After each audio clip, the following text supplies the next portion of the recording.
Hello and welcome back to Behind the Curve Collecting. In this episode, I'm going to tell you all about the fact that I have installed a VHS tape shelf and I'm loving it. I'm loving the nostalgia. I think it looks lovely and it's just comforting to me. I really am enjoying it. And for those of you blessed with the gift of sight, you might also realise that I've added a very large item to my retro gaming collection. I'd like to introduce you both. This is the Panasonic TX32 PS1 widescreen CRT TV. And the clues in the name is a 32-inch TV. And doesn't it just look bloody wonderful? I love this thing. It is, however, gargantuan. So if you're new around here, I would absolutely adore you if you'd like to like and subscribe to the channel. What I'm all about is a retro gaming collection, and primarily a physical one. As you can see before you, there's lots of physical items here. I'm not someone who's really into emulation or just buying some crappy hard drive off of somewhere and hooking it up to a monitor. I've realised that I'm someone who just prefers the real thing if I can get my hands on it, quite frankly. So that's what the channel's all about, whether it's something as early as the Mega Drive all the way to something like Xbox One and PS4. But for the most part, we try and keep it to the 90s and the 2000s, which is primarily my childhood. And that's kind of the reason for it really, isn't it? Because it's all based on nostalgia, sentimentality, and just those rose-tinted glasses. Is it all as fantastic as we look back and think it is? Well, if you're into anything like that, then I hope you do stick around and enjoy the video. So, whilst we all enjoy watching Aliens on VHS tape, I'd like to tell you a little bit of the hows, the wheres, and most importantly, of course, the whys. So ever since buying my 14-inch Toshiba CRT TV last year, a holy grail for the room, for my collection itself, was always going to be a much bigger one, right? Every time I turn that thing on, which is exactly what I did Saturday night when I started looking for these things, I just think it just looks so bloody wonderful. And I'm not sure what it's triggering in my brain, but it just looks just right. So that's why the last year it's become a grail item to have a much bigger CRT TV. Now these things are simply 20 years plus old at this point, right? It's aging technology. They're going to die out at some point, and they're always going to be hard to find. Now the problem with something which is at this point retro, and there's so much nostalgia attached to it, means there's a lot of money attached to these things. The days of finding these things being given away on Facebook or by relatives and things is well over by now. Everyone knows that it's just a hell of a lot of money in nostalgia. And my retro collection, there are things that are now heading towards 40 years old, which is terrifying, but just like me, we're all getting on a bit. Now, unfortunately, I have had to do a lot of troubleshooting with this TV, and it is still something that I've not resolved, but we're not going to get into that now. That is going to be for the next video. So, as I've just mentioned, Saturday night, I was watching my small CRT TV, wishing I had a bigger one. And born of that came me looking at the eBay app and sorting by nearest first, which is, in hindsight, an absolutely terrible idea. I'm someone who hates having searches and alerts and notifications for this sort of thing when they pop up, because obviously a lot of these more expensive items are more expensive, and I simply can't buy all the things that I want or suddenly see. And the more research that I do all these things to maybe keep track of all maybe the type of TV that I really should be looking for, because that is the best of the best or whatever it might be. If I start going down that rabbit hole of just doing research and looking for these things and looking for prices, I'm ultimately probably going to get fixated and end up getting that bloody thing. Which is why sometimes I just go in just blind. I wanted a big CRT TV, and that's just what I've ended up guessing. I don't know where this stands in the pantheon of excellent CRT TVs. I hope that it's just a good one. And I know that some people do have an issue with widescreen and how it's displayed. Apparently they can have kind of like geometry issues. This does actually have some built-in magnetic geometry feature where you can actually change it and reset it. So I don't know if that's a fix or a gimmick, I don't know. This thing popped up less than 5 miles away, which is just fantastic, which for me is kind of like green light number one. And I'm going to give you a few green lights now that I experienced in that kind of like day or so when I was like, oh, I could, you know what, I could probably get this because it's only around the corner. So green light number one, it's less than 5 miles away. It ultimately turned out that it was literally around the corner. It was less than 1 mile away from me, this guy that's selling it. Incredible. 2, the market's an absolute bloody mess. As I said, I don't really keep track of it. I don't know what a good price to pay for one of these is. You could quite easily just get a small CRT for anywhere from £50 to £100. And then I know you can get, Sony Trinitons for so much, blah, blah, blah, blah, blah. This was up for 286, which I felt was probably a touch high. However, the ones that I saw on there listed ranged up for something like £800, which is just insanity. Compared to that, this seemed like a pretty good deal. There was one exactly the same model for £100 less. No stand, cover had gone, and I don't think it had a remote control either. So I did want to get the guy down a little bit on that one. So number 2, I'm off not thinking it's a bad price, but if I can get it for a little bit cheaper, I'll be very happy.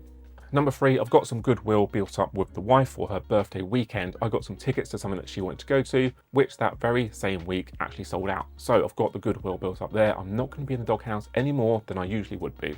Green light number 4, for the first week of 2026, it was forecast not to rain every single bloody day. So I know that if I'm arranging something, you know, when these things get in my head, I just want to get it. I just want to get it, and I want to get it done. It's around the corner.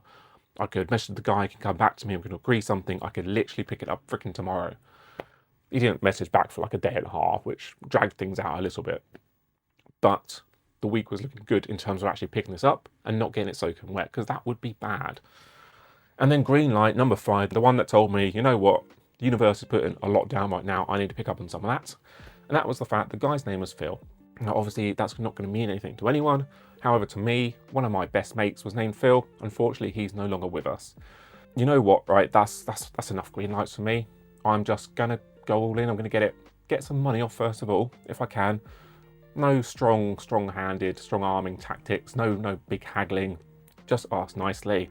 It's not quite in my budget. Are you movable on price at all? I'm incredibly interested, and I'm literally very local.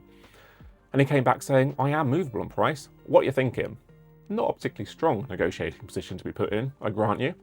It was up for 286, and I got this quite nice TV, from which I can tell doesn't seem to be any issues with the screen at all. It looks great, it's just working. £240 all in. Now that's the TV. That is the matching stand. I don't believe it to be a generic stand at all. It is the matching stand. These have got like raised up stands, and it's got kind of like locator pins in the middle. This TV literally sits in the stand. It's bespoke for it. I love it.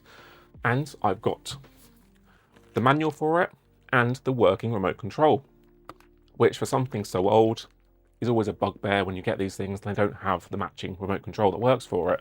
That's a nice quality of life feature. And I can always look up settings and things. Brilliant. So all in all, I'm pretty happy with my purchase, £240 all in.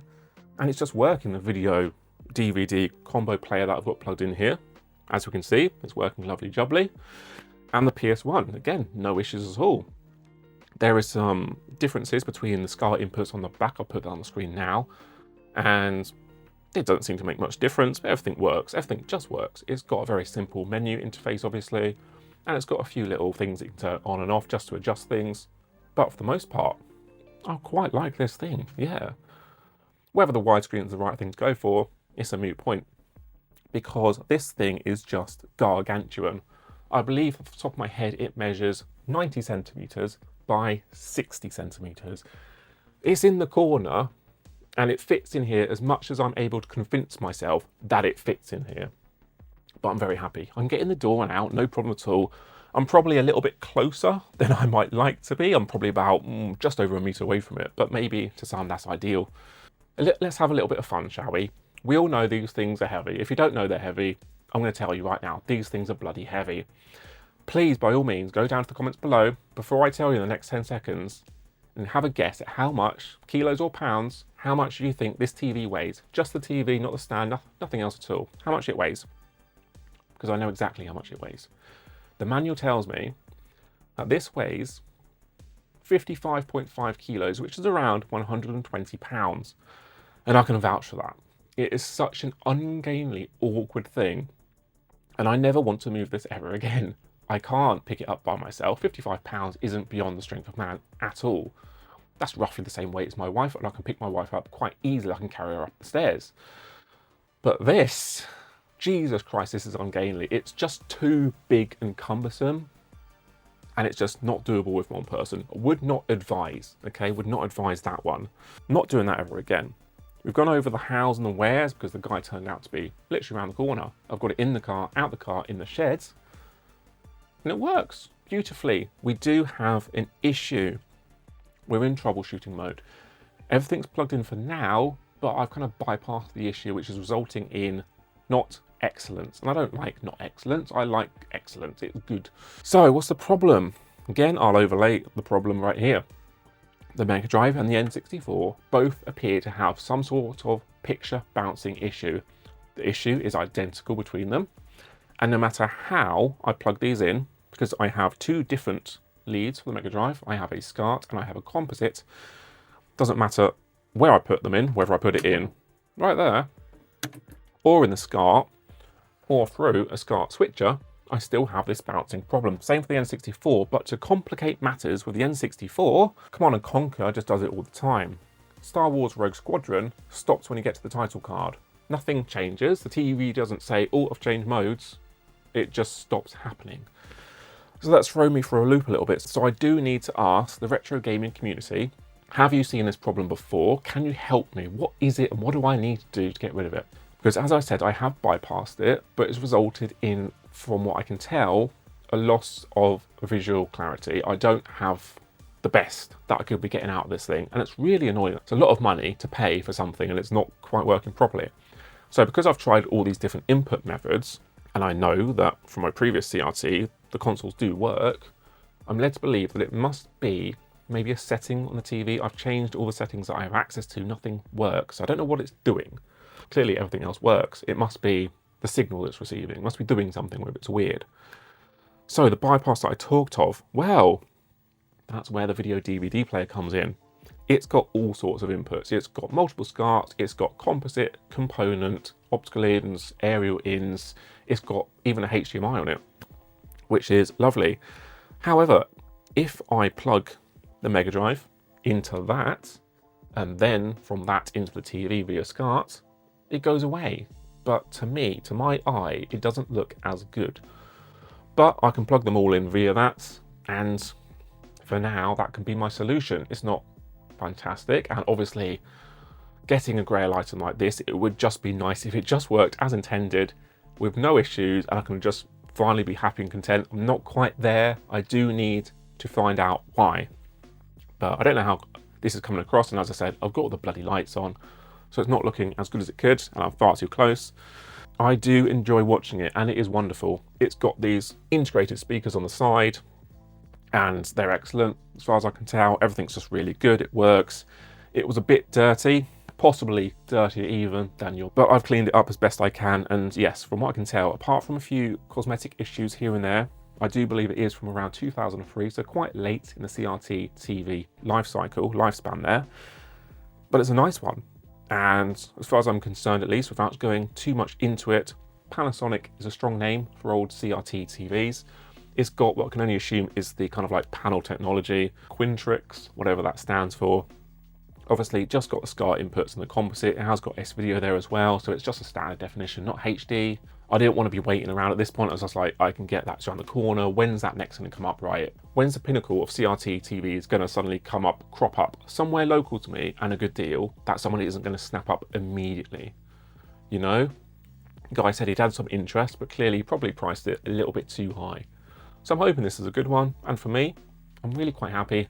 Just that small niggle at the moment, which is very annoying. So to avoid dragging this video on into troubleshooting and messing around, the next video is going to be based on Retro Gaming Cable's Mega Drive cable. I've forgotten what it's called. I did look it up. It's some sort of punch cable thing. Pack-a-Punch Pro, something like that.